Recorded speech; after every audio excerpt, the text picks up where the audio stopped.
예수님에 대해서 그분은 누구신가? 도대체 그분은 어떤 분이시길래 정말 우리를 위해서 십자가에까지 내려가셨는가? 성경은 분명히 그분을 하나님이라 이렇게 부르고 계신데 어떻게 그분께서 우리를 위해서 그런 일을 하셨는가? 도대체 그분의 그 무한하신 그 사랑은 도대체 어디까지 가는가? 사실 그런데 여러분 이것은 신비예요. 성경에서도 이것을 비밀이라 부르지 않습니까? 그래서 이 신비를 우리가 어떻게 알 수 있겠습니까? 여러분, 이것은 이 유한한 지식을 갖고 있는 사람이 아무리 높고 정말 이 땅에서 위대한 그런 업적을 갖고 있고 훌륭하다 할지라도 이것만큼은 알 수가 없잖아요. 이 하나님과 사람이 하나가 된다는 이 예수님에 대해서는 알 수가 없습니다. 이거는 그렇게 알 수 있는 일이 아니잖아요. 그러나 성경에는 이것을 알 수 있는 길을 열어놓으셨어요. 이것을. 자, 그래서 우리가 오늘 그것을 공부해 볼 것이에요. 그래서 오늘 여러분이 피실 말씀을 볼 말씀은 연구할 말씀은 빌립보서예요. 빌립보서 2장. 이 5절부터 8절까지는 아주 유명한 정말 기독교인이라 그러면 다 알고 있는 아주 그런 말씀이죠. 자, 빌립보서 2장 5절에서 8절. 너희 안에 이 마음을 품으라. 곧 그리스도 예수의 마음이니 그는 근본 하나님의 본체시나 하나님과 동등됨을 취할 것으로 여기지 아니하시고 오히려 자기를 비어 종의 형체를 가져 사람들과 같이 되었고 사람의 모양으로 나타나셨음에 자기를 낮추고 죽기까지 복종하셨으니 곧 십자가에 죽으심이라. 이렇게 간략하게 적혀져 있지만 여러분이 이것을 이해하시려면 여러 성경 구절들을 함께 읽어보고 여기 읽어보면 여러분 처음에 등장이 마음 아닙니까? 성경은 우리의 이 마음에 대해서 굉장히 많은 교훈을 주고 있어요. 마음. 그런데 여러분과 제가 갖고 있는 이 마음, 사실 우리가 하나가 될 수 있는 것도 어떻게 해서 하나가 될 수 있습니까? 우리가 각자의 마음을 갖고 있다면 우리는 영원토록 하나가 되지 못할 거예요. 그래서 여러분 우리가 한 가족이 되어 살아도 예수님과 연합하고 있지 않으면 그 가족 안에도 얼마나 많은 불화가 있습니까? 그렇죠. 제가 예전에 교회 다닐 때 참 이해 못했던 것 하나가 내 부모님하고의 나의 관계에 그런 불화가 있는 것은 그렇다고 쳐도 내가 배 아파서 난 자식, 그렇죠. 내가 10달을 정말 남의 도움 없이 그렇잖아요. 우리의 것으로 생긴 그 아이 얼마나 노심초사하면서 10달을 기다립니까? 그렇죠? 그리고 얼마나 애지중지하면서 길러냅니까? 그런데도 그런 아이들과의도 화목을 이루지 못할 때 제 마음에 낙담이 들어왔어요. 낙담이. 이거는 정말 이 연합이라는 것은, 화목이라는 것은 어찌 할 수 없는 것인가 보다. 이런 일에 제가 굉장히 그때 낙심을 했던 그런 기억이 있거든요. 자, 그래서 여러분 우리 각자 마음이 우리 마음이 아니고 우리 안에 예수께서 살아계실 때 그분의 마음, 다른 말로 그분의 정신은 무엇입니까, 여러분? 우리가 이런 말 하죠. 정신줄을 놓으면 안 된다. 그게 뭐예요? 우리를 지탱하고 있는 것이 정신이에요. 우리가 어떻게 살고 어떠한 목적과 어떠한 방법으로 내가 인생을 살아나간다. 이런 것들이 정신 아닙니까? 그래서 예수님의 정신이 우리의 그 정신 지주대가 되어지지 않을 때 우리 연합할 수 없어요. 그렇죠? 근데 성경은 우리에게 그 예수님의 정신을 본받으라. 그 마음을 품어라.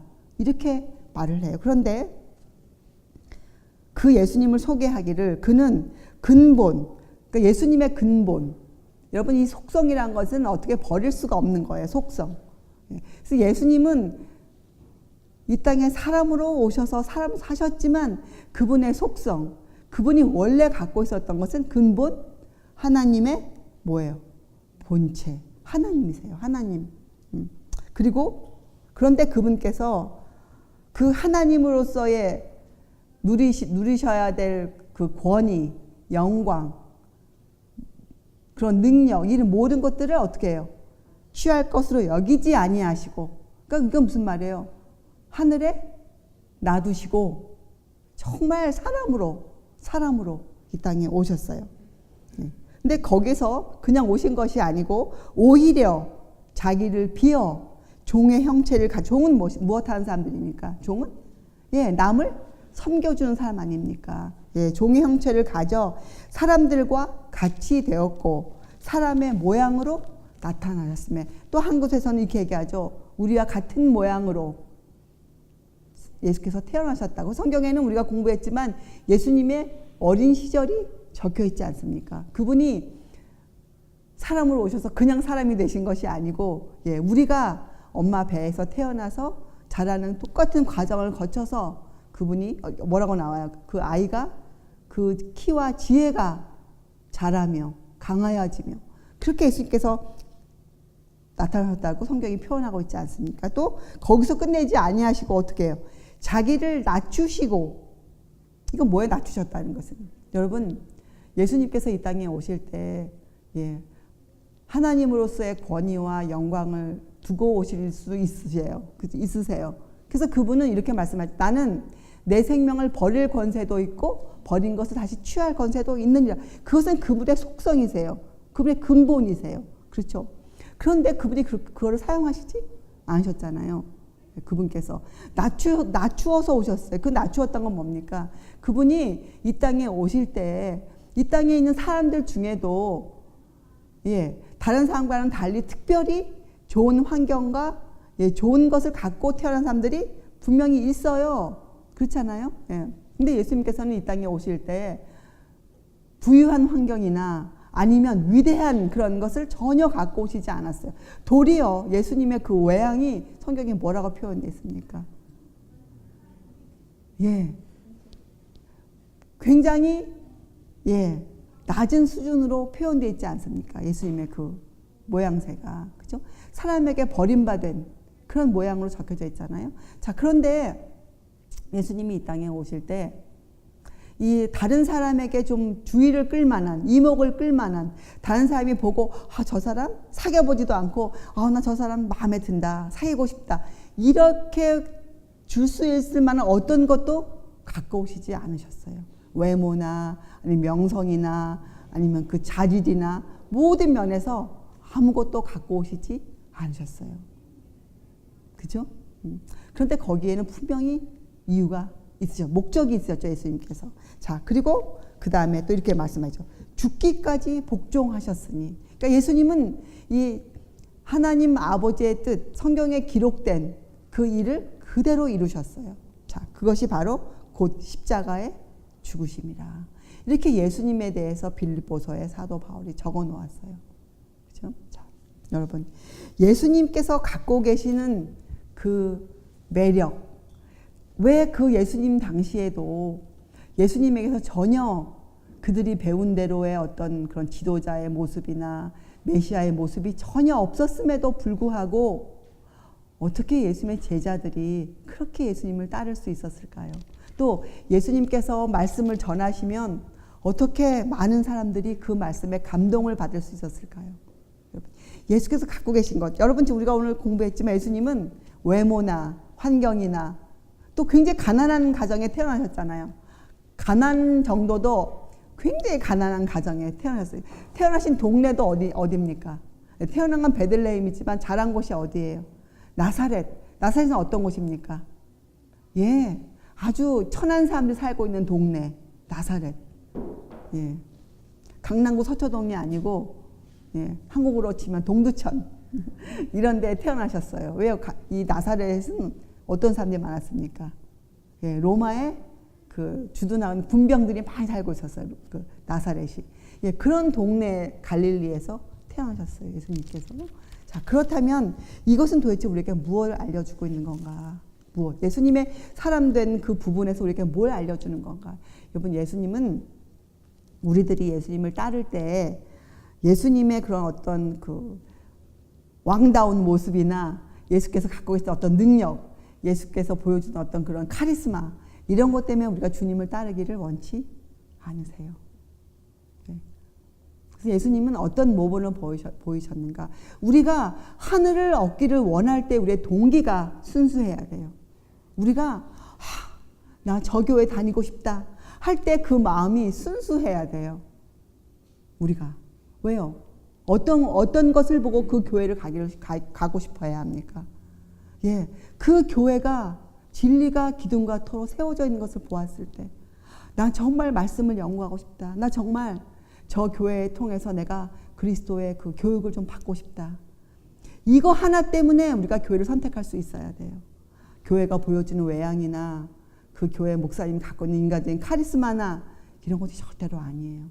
예수님께서 그런 위험을 방지하기 위해서 그분께서 우리를 위해서 그분의 모든 그 놀라운 영광을 두고 오셨어요. 이 땅에. 예, 종의 형체를 가져 자기를 낮추시고 그렇게 가난한 곳에 가난한 사람으로 이 땅에 오셨어요. 성경 그것을 어떻게 표현합니까? 그가 가난하게 되심은 뭐예요? 고린도후서 우리를 부요하게 하심이라. 왜요? 어떻게 우리를 부요하게 하심입니까? 우리에게 무슨 물질적인 축복을 막 주시겠다는 거예요? 그것이 아니죠. 우리에게 뭘 주시겠다는 거예요? 이 비밀을 알게 해주시겠다는 거예요. 비밀. 예. 하나님이 사람이 되셔 이 땅에서 승리하셨다는 그 놀라운 사실을 우리에게 더 다른 말로 하면 예수께서 흘리신 그 피의 공효를 우리에게 주고 싶으신 거예요. 그것이 우리에게 주시는 부요함이에요. 그것이 하늘이 주는 축복이에요. 여러분. 그렇죠.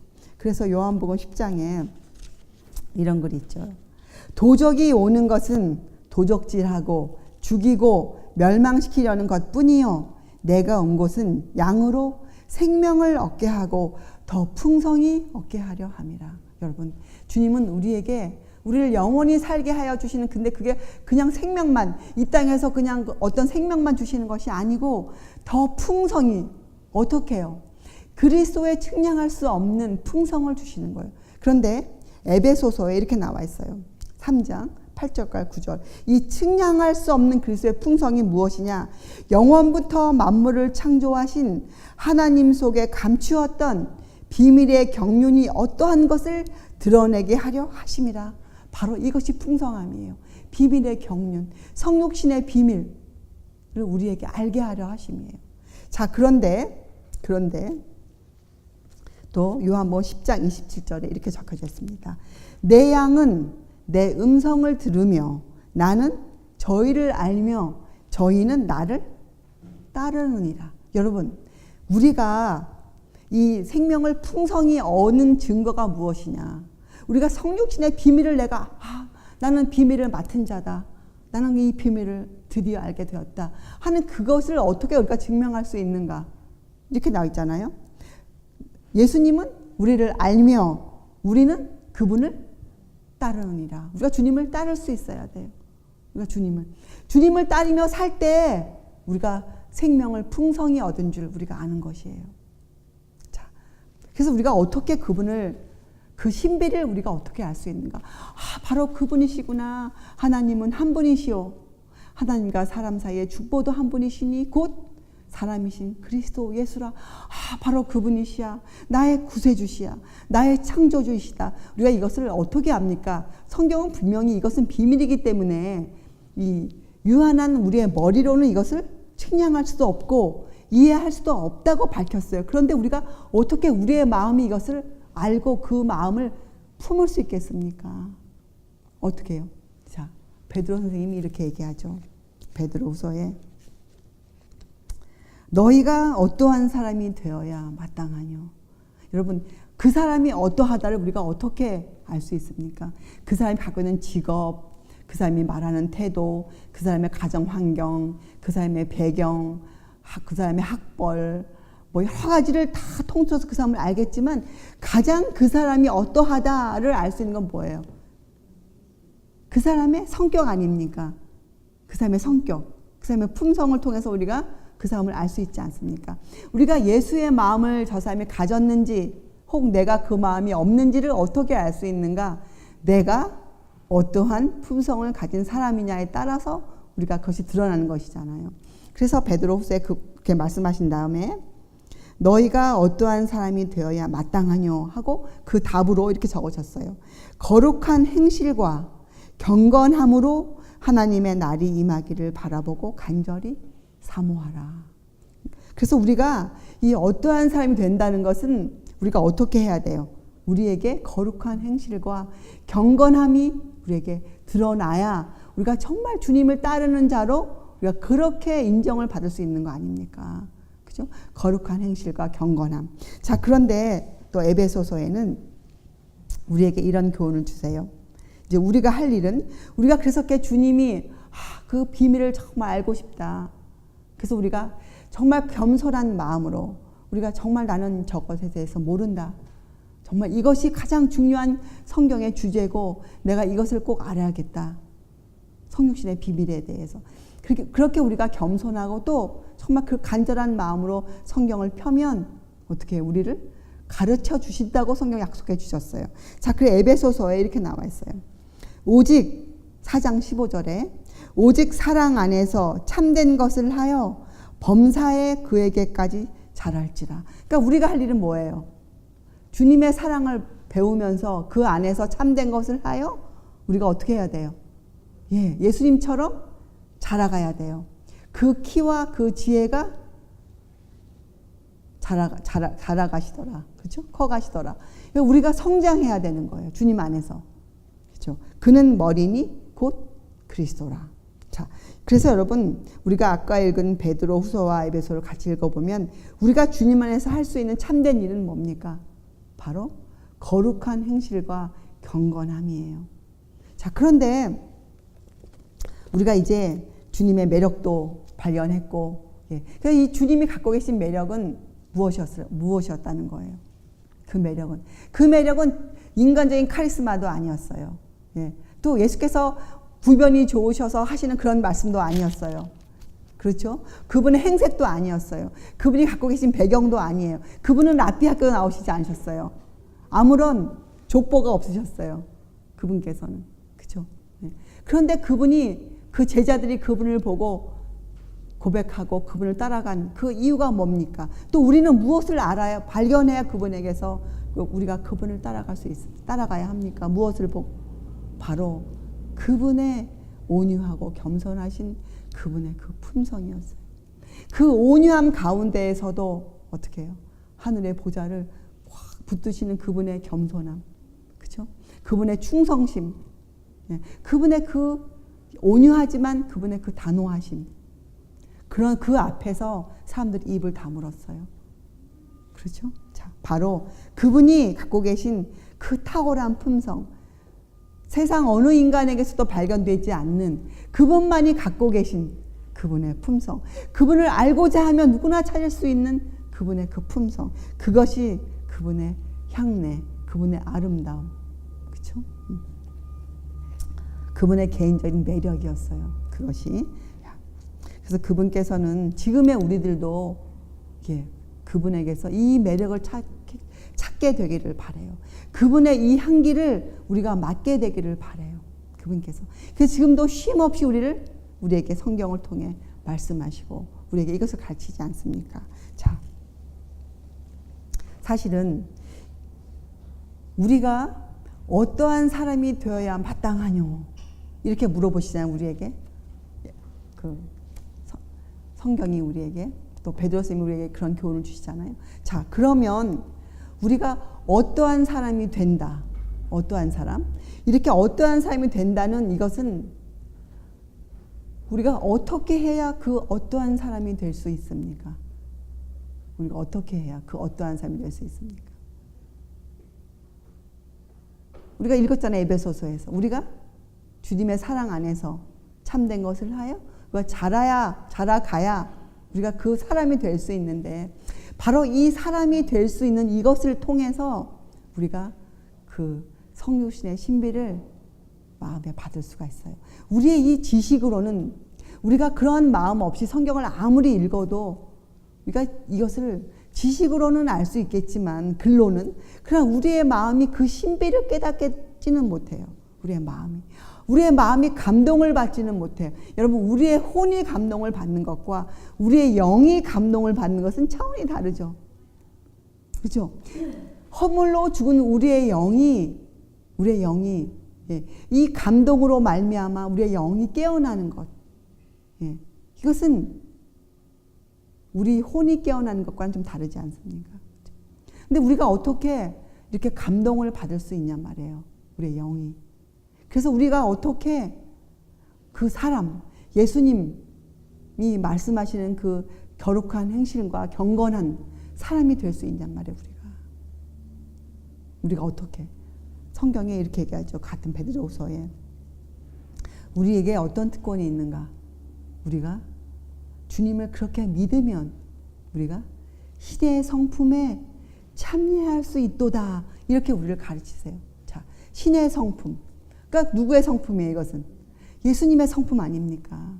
그래서 여러분, 우리가 지식적으로 이것을 배울 수도 없고, 우리가 아무리 똑똑해도 우리의 머리로 이것을 가늠해 볼 수 없지만, 우리가 이 신비를 알 수 있는 유일한 방법은 우리가 말씀을 읽고 우리의 영이 감동을 받아 우리가 그분을 따를 때, 우리가 자라갈 때, 우리가 그런 성품으로 우리가 화해져요.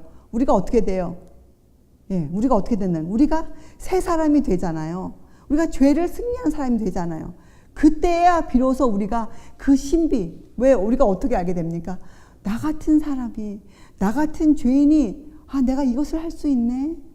그때 우리가 그 성령신의 신비를 아주 조금 알게 되는 것이다. 성경 그렇게 말하고 있어요. 우리가. 자, 어떻게 그렇게 될 수 있는가?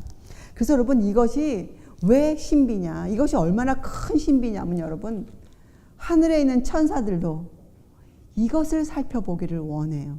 이 오묘를. 천사들은 예수님에 대해서 우리보다 더 잘 알죠. 그러나 그들이 모르는 것이 하나가 있어요. 천사가 모르는 것. 천사는 뭘 모르는가?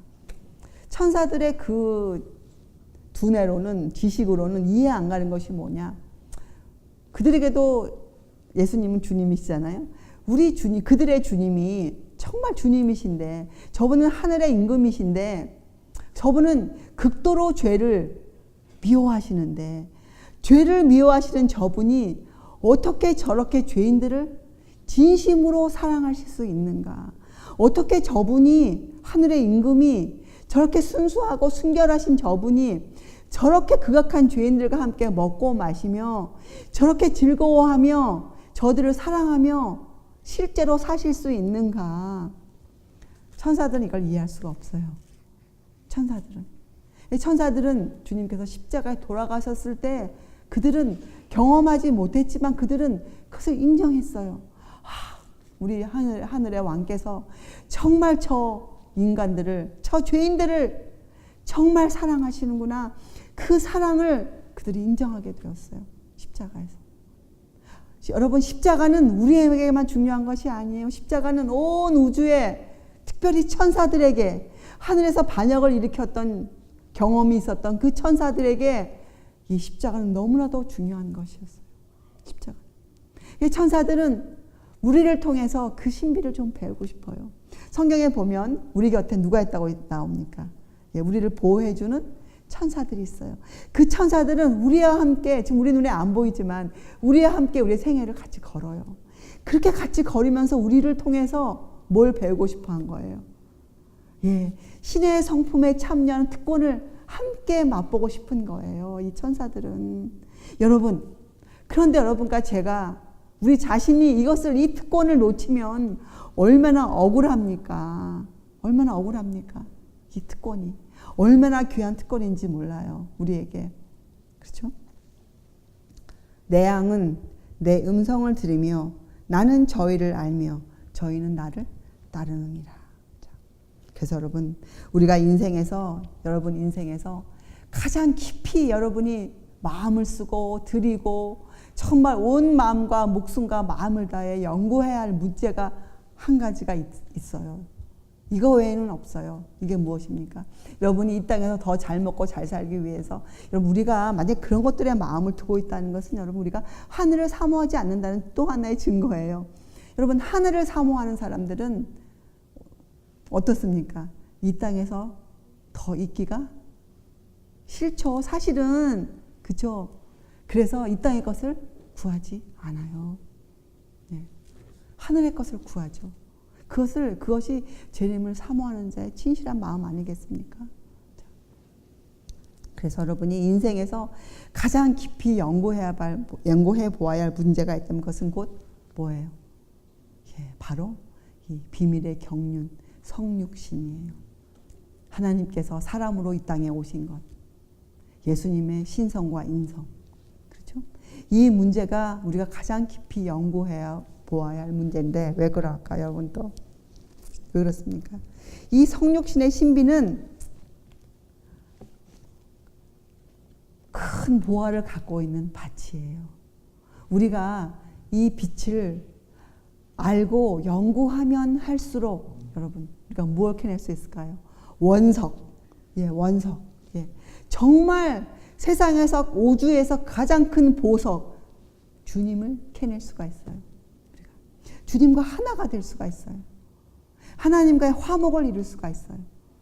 그래서 이것은 우리가 목숨을 바쳐서 연구해 볼 수 있는 큰 문제이죠. 그렇죠? 자, 이제 그러면 어떻게 우리가 그렇게 할 수 있는가? 어떻게 우리가 신의 성품에 참여할 수 있는가? 어떻게?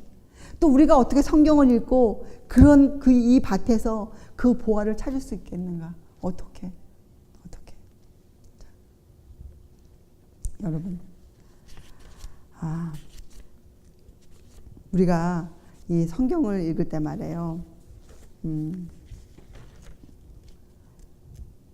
이 특별히 비밀이라는 것을 깨달아 알 때 여러 가지 우리가 주의할 것들을 배우지 않았습니까?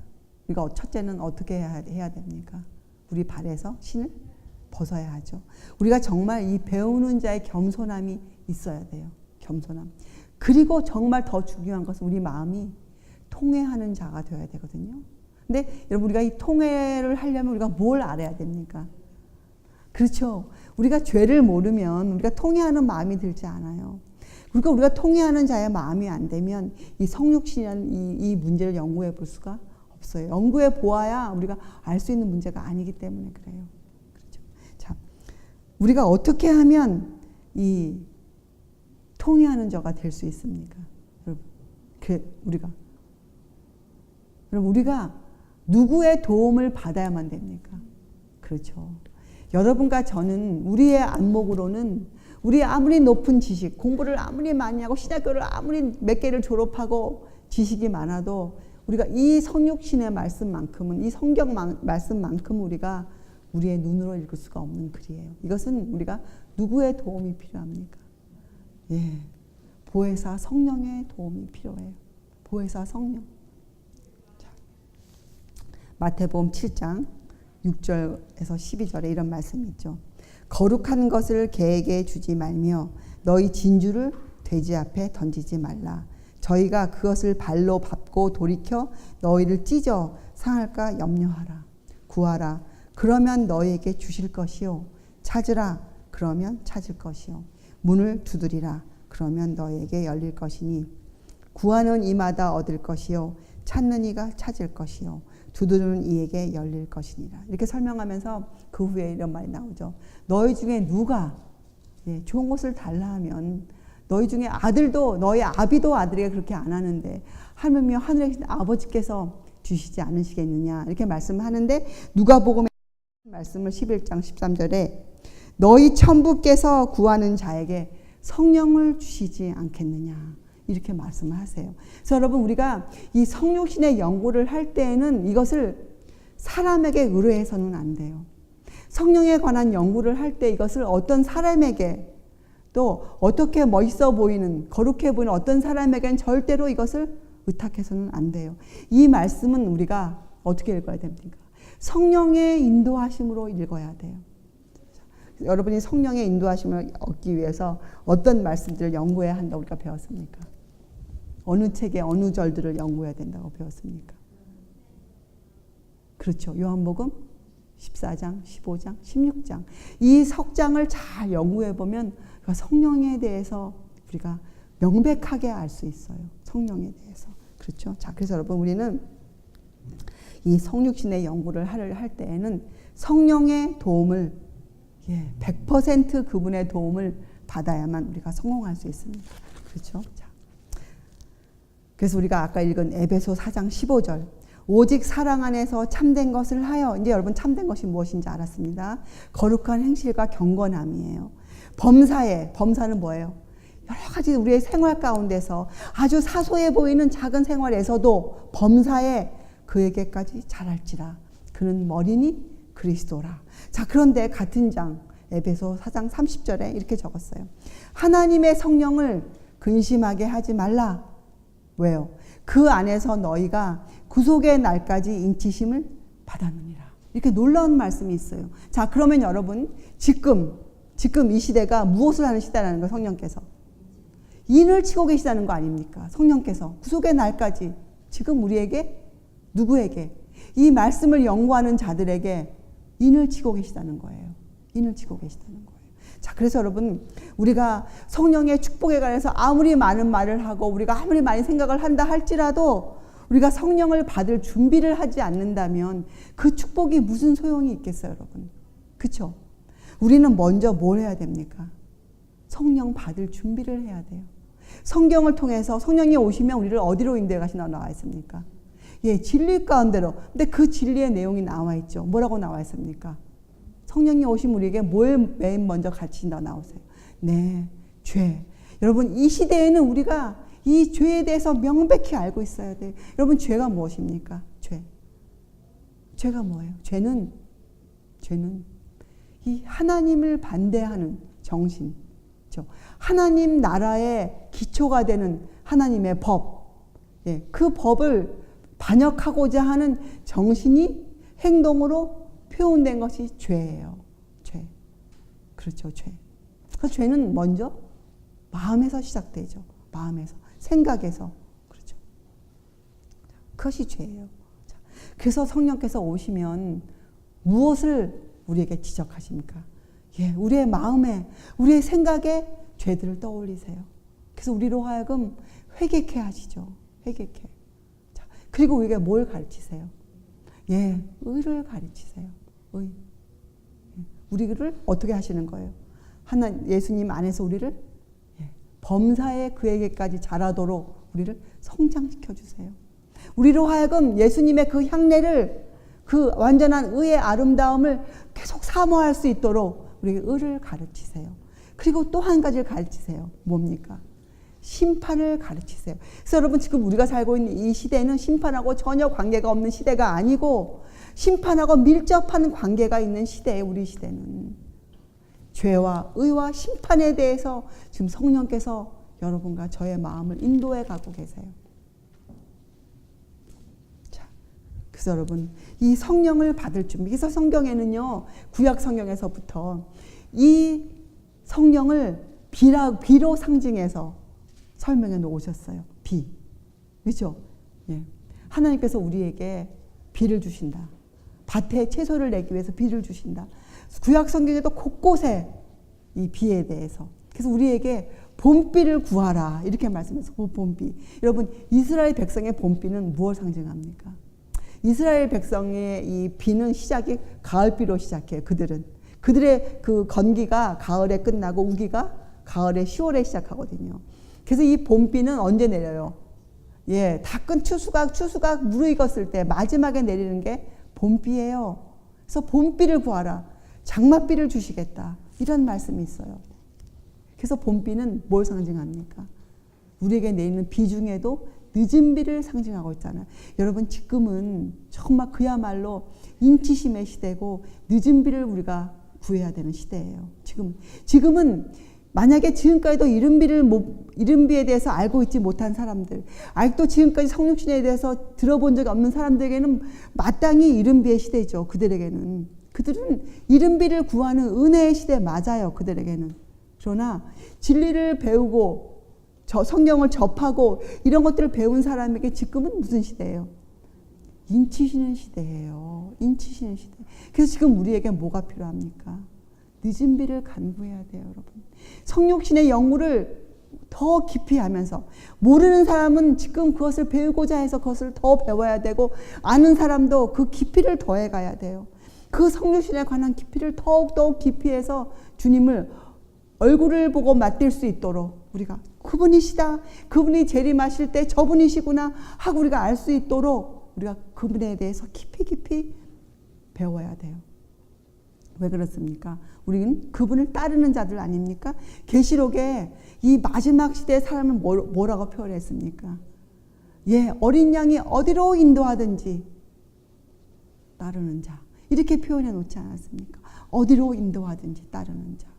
그래서 지금 우리는 늦은 비를 주님께 간구드려야 돼요. 그래서 이 늦은 비를 간구하기 위해서 여러분이 어떤 사람을 의지할 필요가 없죠. 어디 가서 그것을 구할 필요가 없어요. 우리가 어디서 구해야 합니까? 늦은 비를. 예, 말씀에서 우리가 늦은 비를 구해야 돼요. 말씀에서. 자, 그래서 여러분, 지금 여러분과 제가 살고 있는 이 시대는 은혜의 시간이자 우리가 말하지 않습니까? 왜요? 우리가 왜 은혜의 시간이라고 우리가 말을 합니까? 지금은 심판의 시대이기도 하지만 예수님이 우리를 완전히 끝내시는 심판의 때가 아니기 때문에 그래요. 지금은 예수님이 지성소에서 아직도 우리를 위해서 주님의 그 못자국 난 손을 하나님 앞에 보이시고 우리를 당신의 것으로 간주하면서 우리의 죄를 대언하시는 우리의 대언자가 계시기 때문에 지금은 은혜의 시기잖아요. 또 지금은 주님께서 우리를 아직도 자비의 눈으로 우리를 바라보고 계시는 그때 아닙니까? 지금은. 그리고 지금은 우리 예수님께서 우리의 혼인예복, 그죠? 우리의 혼인예복을 검사해 보시는 때예요. 우리 혼인예복에 부족함이 있으면 어떻게 해요? 아직도 자비의 눈으로 우리를 보시고 우리를 성령을 통해 우리를 어떻게 하십니까? 책망하시고 우리를 가르치시는 은혜의 시대예요. 지금은 아직도 은혜의 기간 중에 있어요. 그래서 아직 만약에 누구라도 이 분에 대해서, 예수 그리스도에 대해서, 사람이신 그분에 대해서 아직도 들은 바가 없는 분들은 정말 그분을 알기 위해서 성경을 펴고 기도해야 되고 이른비를 구해야 되고, 이른비를 또 여러분과 저처럼 이것을 공부한 사람들은 어떻게 해야 됩니까? 더 깊이 알기 위해서 성령께 간구를 드려야, 늦은 비를 간구해야 하는 지금 그런 은혜의 시간에 우리가 지금 살고 있죠. 그래서 여러분 잊지 마세요. 지금은 우리를 인치시는 시대에 살고 있습니다. 우리를 인치시는 시대. 그래서 이때 우리가 성령을 받을 준비를 우리가 하고 있어야 돼요. 여러분이, 다른 말로 하면 여러분이 뭘 하고 있어야 되는 거예요? 여러분에게 할당된 몫을 담당하고 있어야 돼요. 그것을 채우기 위해서 여러분이 온 마음을 들여서 살고 있어야 돼요. 주님을 따라가고 있어야 돼요. 주님을 따라가고 있어야 돼요. 여러분, 세상에는 두 종류의 사람들이 있어요. 가르침을 받기를 아주 즐겨하는 사람들이 있고, 또 가르침을 받기를 싫어하는 사람들이 있어요. 진리를 알고 있음에도 불구하고 가르침을 받기를 원치 않는 사람들이 있죠. 자, 그래서 여러분, 지금은 이 진리를 갖고 있는 우리들에게는 굉장히 위급한 상황이에요. 우리가 진리를 알고 있기 때문에 여러분, 우리를 지금 인치시고 계시다는 이 사실이 실제적으로 우리의 양심에 소리를 내야 돼요. 여러분이 성경을 펼 때 이 성경 말씀이 하늘 지성소에서 주님께서 육성으로 하시는 말씀으로 여러분이 들을 수 있어야 돼요. 여러분이 만약에 어떤 허물이 있고 우리가 어떤 죄를 지었다면 그 성경을 펴서 그 죄가 여러분에 떠오를 때 그 음성이 주님의 음성으로 여러분의 양심을 치셔야 돼요. 그 여러분이 꼬꾸라져야 돼요. 그 앞에서 우리가 얼마나 감사합니까? 아직도 그런 은혜를 허락하신 것이.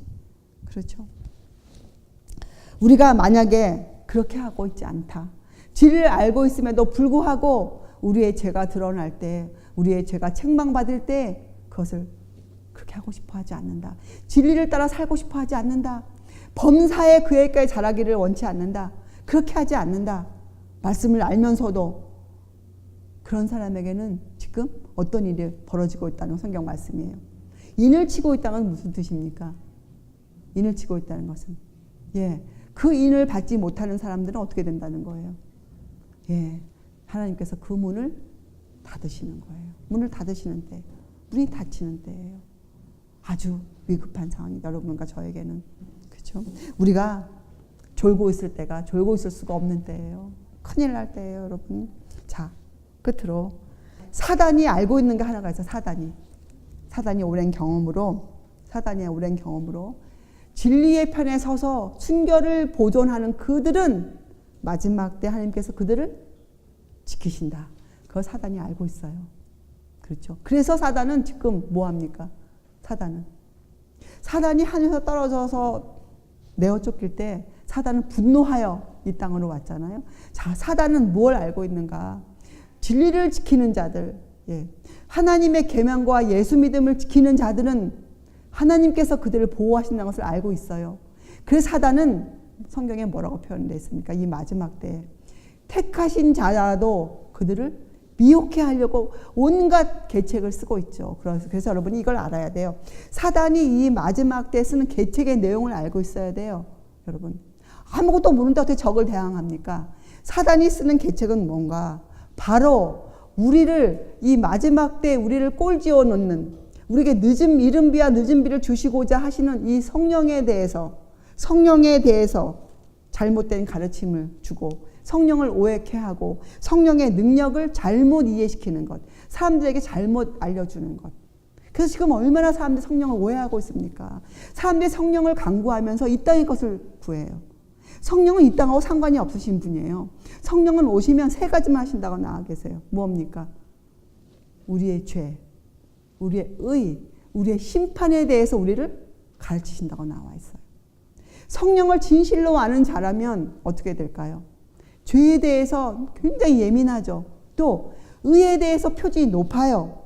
그리고 심판을 배웠기 때문에 지금 내가 인치심을 받는 시기에 가고 있다는 걸 너무나 잘 알고 있어요. 그래서 어떻게 됩니까? 그래서 함부로 살지 않아요. 그래서 함부로 말하고 함부로 행동하며 그렇게 가볍게 살지 않습니다. 정말 하루하루를 엄숙하게 지나가요. 엄숙하게. 하늘에서 어떤 일이 벌어지고 있는지를 명백히 알고 있어요. 그것이 성령의 능력이에요. 그것이 성령의 가르침이에요. 사단의 마지막 계책은 여기에서 사람들의 마음을 돌이키는 거예요. 그래서 거짓 성령 운동을 일으키고 사람들에게, 그렇죠? 사람들의 마음에 잘못된 것을 심어놓고.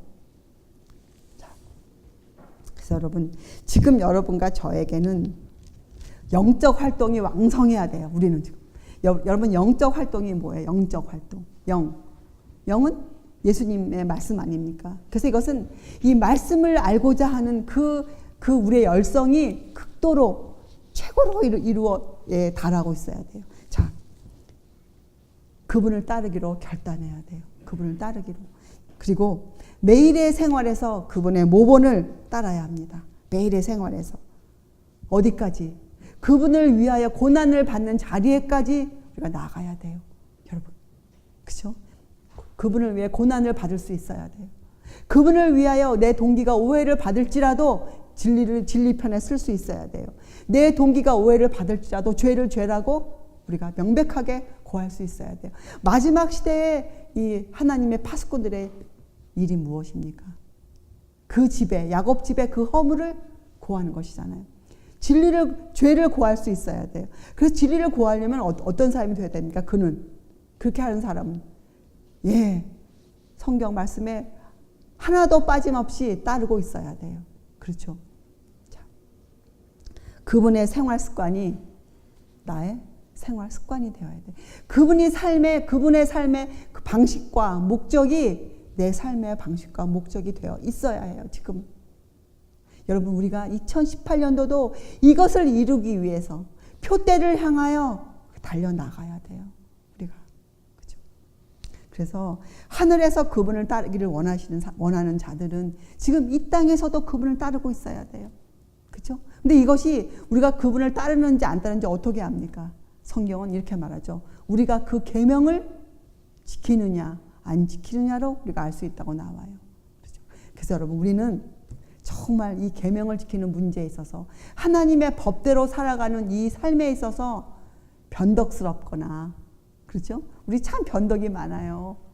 또 불규칙하게 할 때가 참 많죠. 어떤 날은 했다가 어떤 날은 안 했다가. 절대로 그래서는 안 돼요. 자, 그리고 또 어떤 때는 나에게 이익이 있을 때만, 내가 좋아할 때만, 내 마음에 들어온 말씀에만 우리가 할 때가 종종 있지 않습니까? 그것도 허용되지 않습니다. 절대로 그래서는 안 됩니다. 우리는 조건 없는 굴복이 필요해요. 조건 없는 굴복. 여러분과 저는 앞으로 이 조건 없이 주님께 굴복해야 돼요. 조건 없이. 성경에 이 굴복에 아주 월등했던 사람들의 이야기가 적혀져 있죠. 다니엘의 세 친구. 그들이 뭐라고 고백했습니까? 그들을 죽이겠다고 하는 그 느부갓네살 앞에서 그들이 뭐라고 고백했습니까? 왕이여, 뭐라고 고백했습니까? 하나님께서 우리의 소원대로 안 하실지라도, 그리 아니하실지라도, 우리를 구원해 내시지 아니하실지라도 나는 왕에게 우상 숭배를 하지 않겠나이다. 그리 아니하실지라도. 여러분의 소원 중에 여러분이 뭘 원하시는지는 하나님이 아시지만, 뭘 들었는지 아시지만, 그것 중에 어떤 것이 여러분의 뜻대로 이루어지지 않는다 할지라도, 그리 아니하실지라도 우리가 정말 그런 결단이 필요해요. 우리 마음에. 그래서 욥이 이렇게 고백했어요. 욥기서 13장 15절 16절에. 이것은 킹제임스 역에 그분께서 나를 죽이실지라도 나는 그분을 신뢰할 것이요. 여러분, 우리가 이 단계까지 올라가야 돼요. 그분께서 나를 죽이실지라도 나는 그분을 신뢰할 것이요. 오직 나는 그분 앞에서 내 자신의 길들을 유지하리라. 이게 무슨 자기 마음대로 살겠다는 게 아니잖아요. 그분 앞에서 살겠다는 거 아닙니까? 주님 앞에서. 그 비밀을 맡은 자로서. 그분께서 또한 나의 구원이 되시리니 위선자는 그분 앞에 나오지 못하리라. 위선자는 게 뭐예요? 불규칙하게 주님을 따라가든지, 아니면 변덕을 핀다든지, 아니면 자기 좋을 때만 따라가는 것. 그건 위선자예요. 위선자는 그분 앞에 나오지 못하리라. 여러분, 지금은 은혜의 시간이 되고, 또 지금은 믿는 자들에게는 인치심이 지나가는 때라고 성령께서 말씀하고 계십니다. 우리가 오늘 이 말씀을 성령을 근심하게 하지 말라. 성령을 근심하게 하지 말라. 이는 너희가 구속의 날까지 그 안에서 인치심을 받았느니라. 여러분, 이 말씀이 우리 마음에 살아서 여러분과 저의 생활을 주관해 주시기를 바랍니다. 기도하시겠어요? 하늘에 계신 저희들의 아버지시여, 오늘도 성령을 보내셔서 저희들을 가르치시고 저희를 기르시고 저에게 풍성한 삶을 허락하신 하나님께 감사를 드립니다. 하나님, 저희가 이제 나가 살아가는 이 세상에서 저희가 성령을 근심하게 하지 않고 저희가 그 안에서 참된 것을 하여 범사에 주님에까지 그리스도의 장성한 분량에까지 자라나도록 저희들 인도하여 주시옵소서. 감사드리오며 귀하신 예수 그리스도의 이름으로 아버지께 간절히 기도드리옵나이다. 아멘.